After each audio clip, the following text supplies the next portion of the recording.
प्रेमी क्यों नहीं? प्रेमी और पति में क्या होता है अंतर? नीरू द्वारा उसके प्रेमी रवि की प्रशंसा सुन सुन कर मुझे अपने पति शेखर नीरज और बेजान लगने लगे। लेकिन शेखर ने जब मुझे प्रेमी और पति में अंतर बताया तो मैं आत्मग्लानि से भर उठी। शेखर के लिए मन में लगा कर चाय बनाई थी, पर बाहर जाने की हड़बड़ी देखते हुए एकदम झटपट कर उसने प्याला उठा लिया और एक ही घूंट में पी लिया।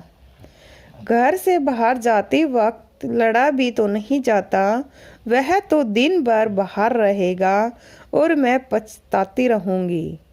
ऐसे समय में उसे घूरने के सिवा कुछ कर ही नहीं पाते।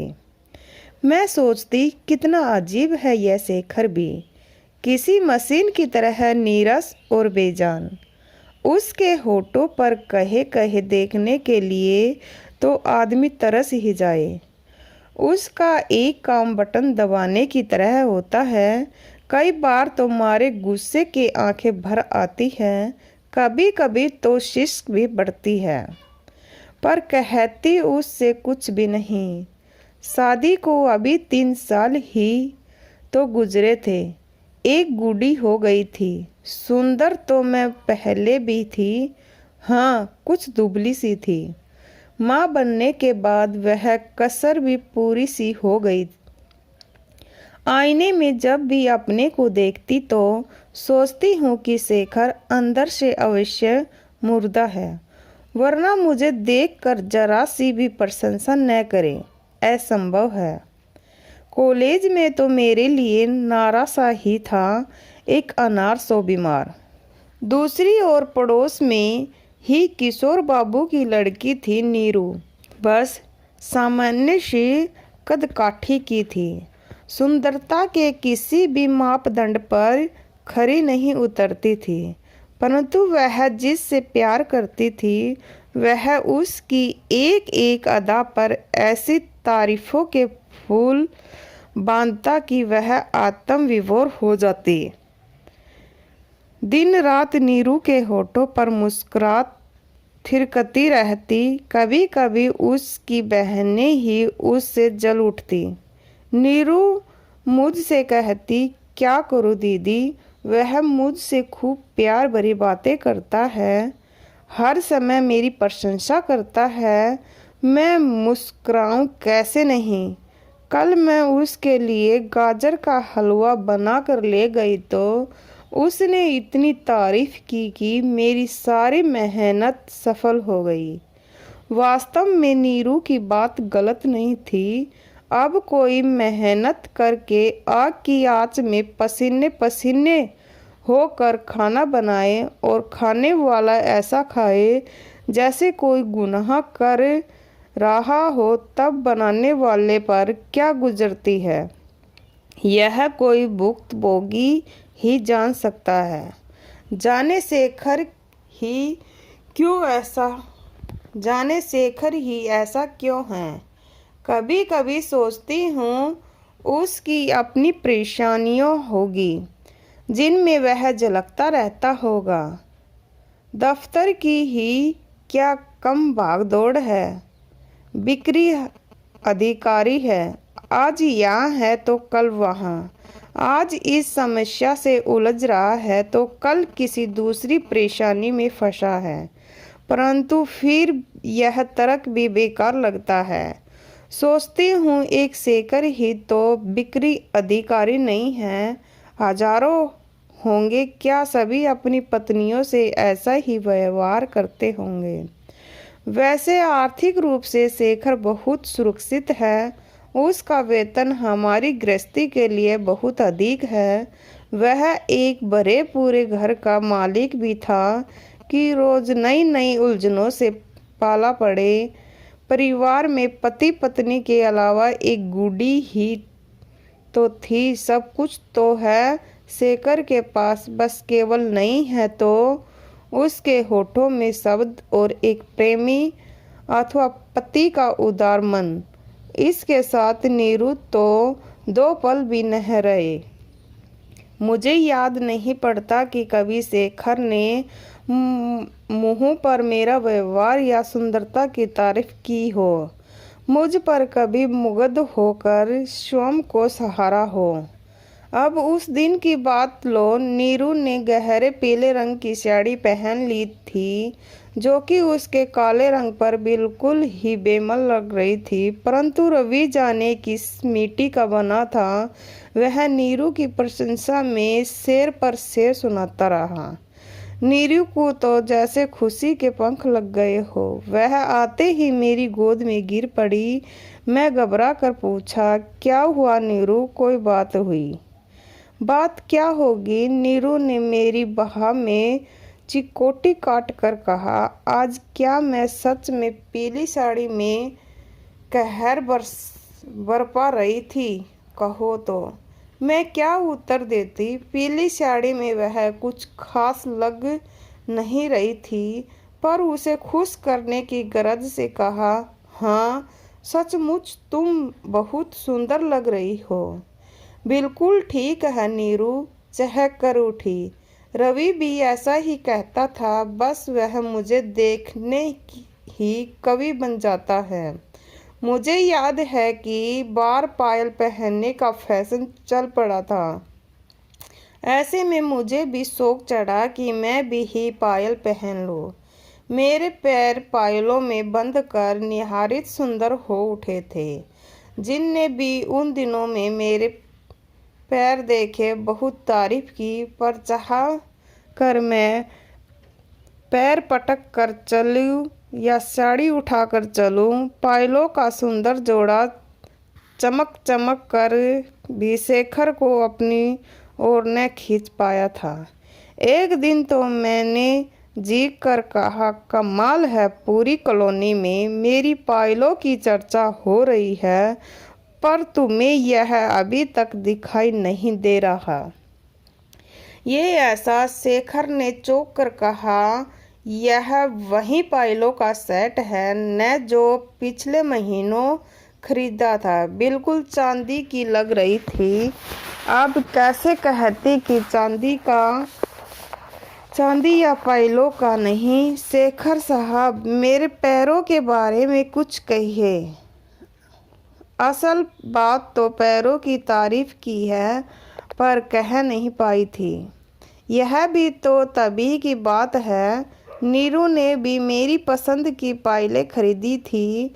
उन्हें पहनकर वह रवि के पास गई।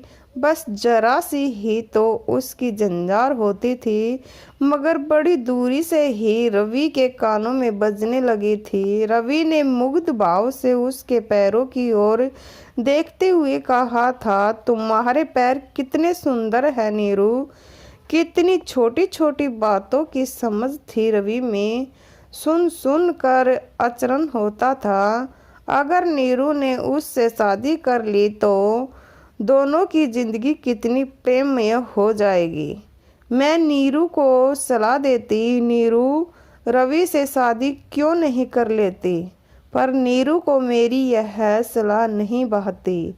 मुस्कुरा कर कहती, रवि अभी प्रेमी ही बना रहना चाहता है, जब तक कि उसके मन की कविता खत्म न हो जाए। कविता? मैं चौंक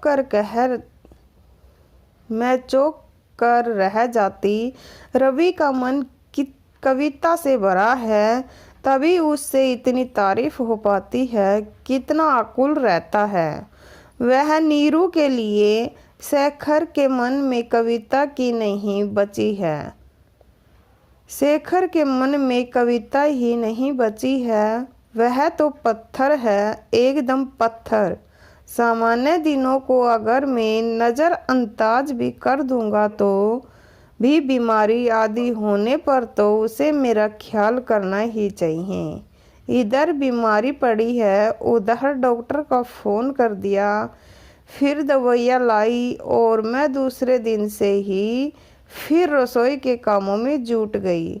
मुझे याद आया कि एक बार मैं पल्लू की चपेट में आ गई थी।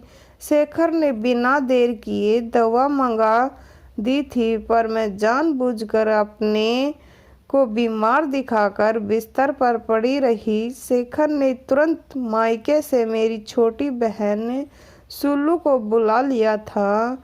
मैं चाहती थी कि शेखर नीरू के रवि की तरह ही मेरी तीमारदारी करे, मेरे स्वास्थ्य के बारे में बार बार पूछे, मनाए, हंसाए, मगर ऐसा कुछ न हुआ। बीमारी आई और भाग गई।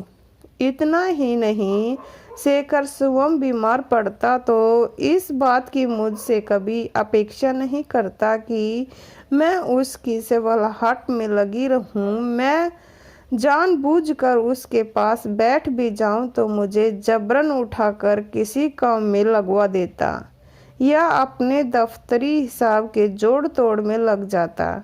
ऐसी स्थिति में मैं गुस्से से उबल पड़ती। अगर कभी रवि बीमार होता तो उसकी डॉक्टर सिर्फ नीरू होती। मैं रवि को पाकर कभी निराश नहीं होंगी दीदी, नीरू अक्सर कहती।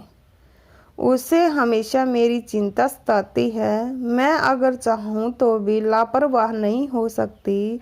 पहले ही वह टोक देगा। कभी कभी उसकी याददाश्त पर मैं दंग हो जाती हूँ। लगता है जैसे वह डायरी या कैलेंडर हो।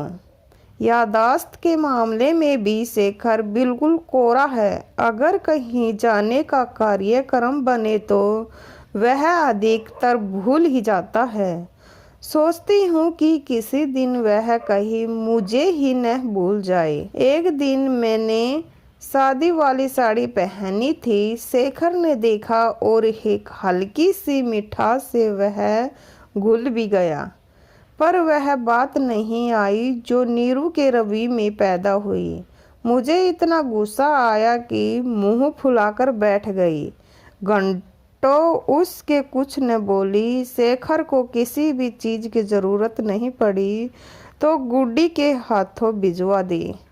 शेखर ने रूठ कर कहा, अगर गुड्डी न होती तो आप हमें यह चीज़ें किस तरह से देते?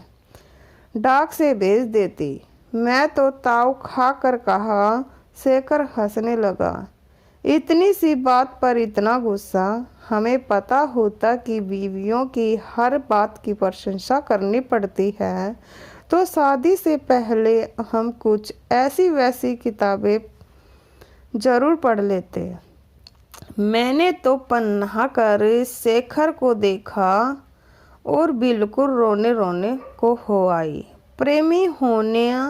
प्रेमी होना हर किसी के बस की बात नहीं होती। तुम कभी प्रेमी न बन पाओगे। रवि को तो तुमने देखा होगा। कौन है रवि? शेखर चौंका। कभी वह नीरू का प्रेमी तो नहीं? जी हाँ, वही। मैंने नमक मिर्च लगाते हुए कहा। नीरू की एक एक बात की तारीफ हजारों शब्दों में करता है। तुम्हारी तरह हर समय चुप्पी साधे नहीं रहता। बातचीत में भी इतनी कंजूसी अच्छी नहीं होती। अरे तो मैं क्या करूं? बिना प्रेम का पाठ पढ़े ही ब्याह के खूंटे से बांध दिए गए। वैसे एक बात है, प्रेमी बनना बड़ा आसान है समझी, मगर पति बनना बहुत मुश्किल। जाने कितनी योग्यता चाहिए पति बनने के लिए। पहले तो उत्तम वेतन वाली नौकरी जिससे लड़की का गुजारा भली भांति हो सके। सिर पर अपनी छत या नहीं। घर कैसा है? घर के लोग कैसे हैं? घर में कितने लोग हैं?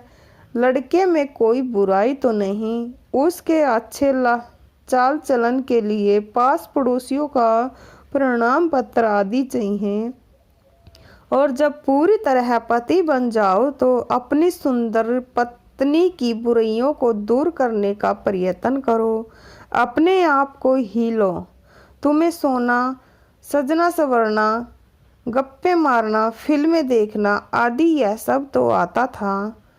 नक चढ़ी भी कितनी थी तुम। हमारे घर की सीमित सुविधाओं में तुम्हारा दम घुटता था। अब शेखर बिल्कुल गरीब हो चुका था। तुम जानती हो कैसे मैंने धीरे धीरे बिल्कुल बदल दिया। व्यर्थ गप्पे मारने, फिल्में देखना सब तुमने बंद कर दिया। फिर तुमने मुझ भी तो बदला ही है। शेखर ने रुक कर पूछा, अब कहो तुम्हें शेखर की भूमिका पसंद है या रवि की? रवि की, मैं हटता सी बोली। प्रेमी ही जिंदगी है, यह तुम क्यों भूल जाती हो? क्यों, मैं क्या तुमसे प्रेम नहीं करता? हर तरह से तुम्हारा ख्याल रखता हूँ।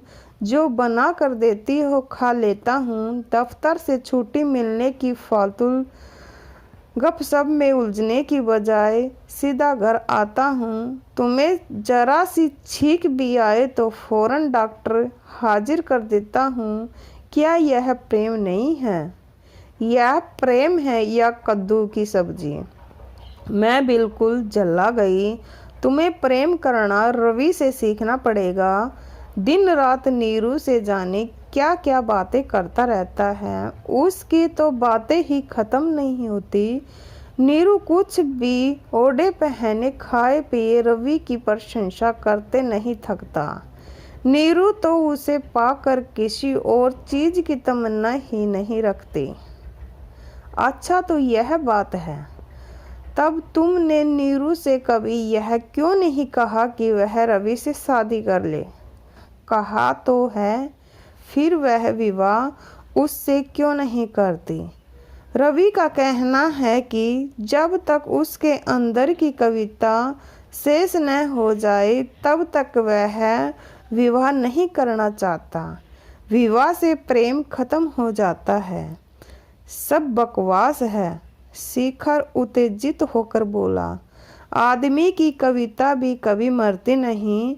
जिस व्यक्ति ने सभ्यता को विनाशकारी अणुबम दिया है उसके अंदर की भी कविता खत्म नहीं हुई थी। ऐसा होता तो वह कभी अपने अपराध बोध के कारण आत्महत्या नहीं करता। समझी?